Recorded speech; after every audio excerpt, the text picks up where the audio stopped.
ABN Andhra Jyothi సంపూర్ణంగా journalism విలువలకు తిలోదకాలిచ్చి YSR Congress party పట్ల వ్యక్తిగత దూషణలకు పాల్పడుతూ వైఎస్ఆర్ కాంగ్రెస్ పార్టీ కార్యకర్తల పిల్లలను తార్చుతారనేటువంటి అర్థం వచ్చేలా మాట్లాడటము చాలా అన్యాయం. ఇది చంద్రబాబుకైనా లోకేష్కైనా తెలుగుదేశం పార్టీ నాయకులకైనా కార్యకర్తలకైనా ఇదే మాట వేరొక ఛానల్ మాట్లాడితే ఏం బాధ ఉంటుందో, వాళ్ళ ఇంట్లో మహిళల పట్ల అసభ్యంగా మాట్లాడితే ఏం బాధ ఉంటుందో అదే బాధ ఈరోజు రాష్ట్ర వ్యాప్తంగా జగన్మోహన్ రెడ్డి అభిమానులకు ఉంది. ఇటువంటి పద్ధతులు మానుకోవాలి.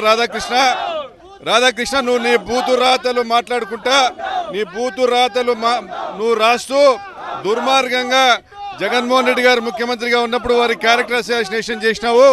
ఈరోజు కూడా అధికారంలో మీ పార్టీ ఉన్నా కూడా ఈరోజు నువ్వు మీ అసమర్థ పరిపాలనను కప్పిపుచ్చుతూ అసమర్థ పరిపాలన పట్ల ప్రజలను డైవర్ట్ చేసేకి దుర్మార్గంగా మీరు చేస్తున్న కార్యక్రమాలు తప్పకుండా శిక్షిస్తే కాలం వస్తుంది. మిమ్మల్ని శిక్షిస్తాం ఖచ్చితంగా. కూడా మీ తాట తీస్తాము.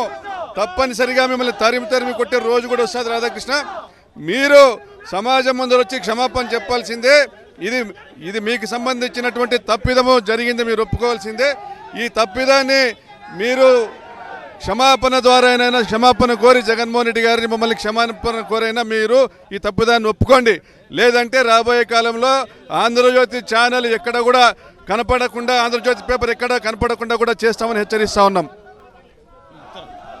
అయితే ఆంధ్రజ్యోతి సంస్థల ముందు అయితే నిరసన తెలియజేస్తున్నటువంటి వైఎస్ఆర్సీపీ నాయకులందరినీ కూడా పోలీసులు అడ్డుకుంటున్నారు, అరెస్ట్ కూడా చేసే ప్రయత్నం చేస్తున్నారు. మరికొంతమంది ఉన్నారు, చెప్పండి. మరి ఈరోజు ఏబిఎన్ రాధాకృష్ణ గారు దిగజారిపోయి పత్రికా విలువల్ని పూర్తిగా దిగజార్చుకుని ఈరోజు మహిళల గురించి అసభ్యంగా మాట్లాడే అంత స్థాయికి దిగజారిపోవడం కారణం కడుపు మంట.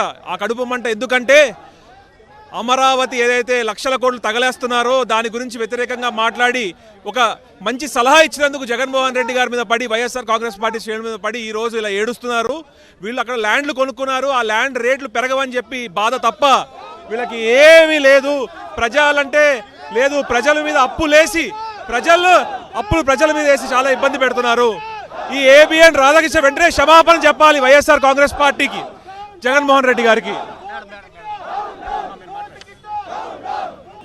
వైఎస్ఆర్సీపీ నాయకులను ఇటు ఏబిఎన్ ఆఫీస్ ముందు నిరసన చేసిన వారందరినీ కూడా ఇక్కడ నుంచి పోలీసులు అరెస్ట్ చేస్తున్నటువంటి పరిస్థితి ఉంది. వారందరినీ కూడా అడ్డుకుంటున్నారు. శాంతియుతంగా నిరసన తెలియజేస్తున్నటువంటి వారిని కూడా అడ్డుకోవడం పోలీసుల దుర్మార్గం అనేటువంటిది వీళ్ళంతా చెప్తున్నారు.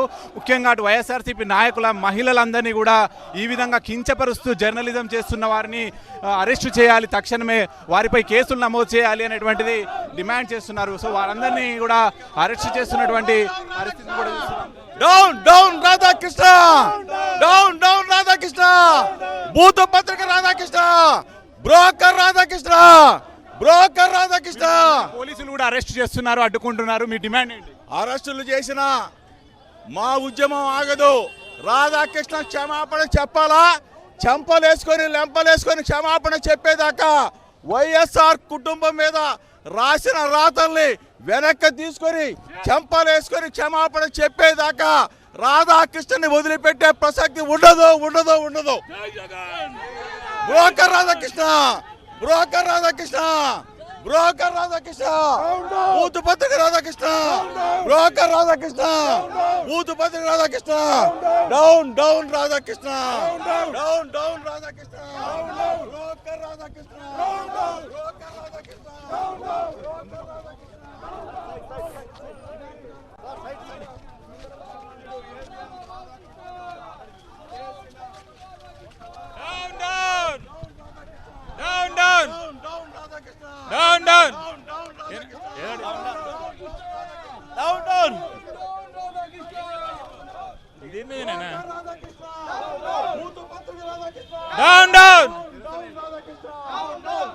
నిన్న రాధాకృష్ణ చేసినటువంటి వ్యాఖ్యల్ని వెనక్కి తీసుకోవాలి, సారీ చెప్పాలి, క్షమాపణ చెప్పాలని చెప్పి ఈరోజు హైదరాబాద్లో ధర్నా చేయడం జరుగుతోంది. ఇది కానీ రాధాకృష్ణ చేయకపోతే పరిమాణం అనేది తీవ్రంగా ఉంటుందనేది తెలియజేస్తాను. ఈరోజు రాధాకృష్ణ చేసినటువంటి వ్యాఖ్యలకు నిరసనగా ఏబిఎన్ ఆఫీస్ ముందర మేమంతా కూడా నిరసన ప్రదర్శించడం జరిగింది. మావిగన్ అనేది మా నాయకుడు ప్రకటించినటువంటి విధానము, దాన్ని ఒక పార్టీ విధానంగా చూడాలి తప్ప మీరు మహిళలను కించపరచడం తప్పంటున్నాను నేను.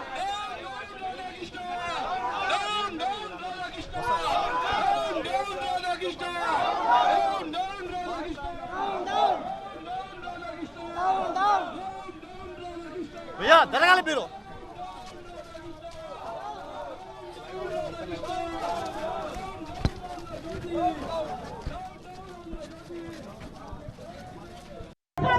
వాళ్ళు చేసినటువంటి తప్పుడు మాటలు, ఏబిఎన్ రాధాకృష్ణ కలం నుంచి వెలువడినటువంటి రాతలు చాలా దుర్మార్గంగా ఉన్నాయనేది రాష్ట్ర ప్రజలే కాదు ప్రపంచ ప్రజలు కూడా గమనించాలి. తెలుగు వారు ఎక్కడున్నా కూడా దుర్మార్గమైన రాతలు రాసి ఏబిఎన్లో దుర్మార్గంగా చెప్పించడం అనేది ఎంతవరకు సమంజసం? దీన్ని నిరసన తెలియజేయడానికి మేము వచ్చాం. వాళ్ళ నుంచి స్పందన వస్తుందా రాదా, that is a different matter. Radhakrishna అనే వ్యక్తి ఒక విలేకరిగా తన జీవితాన్ని ప్రారంభించి అనేకమైన తప్పుడు కార్యక్రమాలు చేసి ఆంధ్రజ్యోతి యాజమాన్యాన్ని సాధించాడు. వ్యాపారాలు కూడా చేస్తున్నాడు. ప్రభుత్వానికి అండగా ఉంటున్నాడు. ప్రభుత్వం ఏం చెప్పినా కూడా అది ఆచరిస్తున్నాడు. సరే, ఆయన ఇష్టం, నేను కాదని అనను. కానీ జగన్మోహన్ రెడ్డి గారిని, జగన్మోహన్ రెడ్డి గారి రాజకీయ పార్టీని హననం చెయ్యాలనే ఉద్దేశంతో హద్దులు మీరి మాట్లాడటం సమంజసమా అనేది ఇక్కడ ప్రశ్న. ఏం మాట్లాడాడైనా, ఏం చెప్పాడైనా? జగన్మోహన్ రెడ్డి గారు ఆదేశిస్తే వైసీపీ నాయకులు వారి భార్యల్ని చెల్లెలుగా భావించి వివాహాలు చేసి పంపుతారు. వీళ్లకు వెన్నెముక లేదు, మెడ మీద తలకాయ లేదు, తలకాయలో గుజ్జు లేదు అనేటువంటి మాటలు మాట్లాడడం సమంజసమేనా? ఇది మేము ప్రశ్నిస్తున్నాం. తోటి సమాజాన్ని ప్రశ్నిస్తున్నాం. రాధాకృష్ణ ప్రశ్నిస్తున్నాం. జర్నలిస్టులు అనబడే వారందరినీ కూడా ప్రశ్నిస్తున్నాం. ఇలా రాయటం ధర్మమేనా? జర్నలిస్టులు మీరు కూడా రియాక్ట్ కావాలి కదా, ఇది తప్పు అని చెప్పాలి కదా. ఇలాంటి బూతులు రాసేటటువంటి, బూతులు చెప్పేటటువంటి పత్రికను కానీ ఛానల్ను కానీ నడవటం సమంజసమేనా? విద్వేషాలు రెచ్చగొట్టే విధంగా, మహిళల్ని కించపరిచే విధంగా చేయటం తప్పు. దానికి క్షమాపణ చెప్పు రాధాకృష్ణ అని మేము డిమాండ్ చేస్తున్నాం. నేను క్షమాపణ చెప్పను, ఇంతకన్నా బూతులు రాస్తాను అంటే ఖచ్చితంగా దానికి మూల్యం చెల్లించవలసినటువంటి పరిస్థితులు ఏర్పడతాయనేది మేము వాళ్ళ ఒక డిమాన్స్ట్రేషన్ చేశాం, ఒక ప్రజాస్వామ్యయుతంగా చేశాం. ఖచ్చితంగా దీన్ని సమాజం గమనించాలి. రాధాకృష్ణ జ్ఞానోదయం అవుతుందో లేదో అది తర్వాత విషయం. సమాజంలో ఇది జరుగుతున్నది అన్యాయమని గమనించాలనేదే మా కోరిక. ఆయన రావాలి, క్షమాపణ చెప్పాలి అనేది మా డిమాండ్. చెప్తే చెప్తాడు, లేకపోతే గంగలో దూకుతాడు. కానీ సమస్యని ప్రజలు అర్థం చేసుకోవాలని కోరుతున్నాం.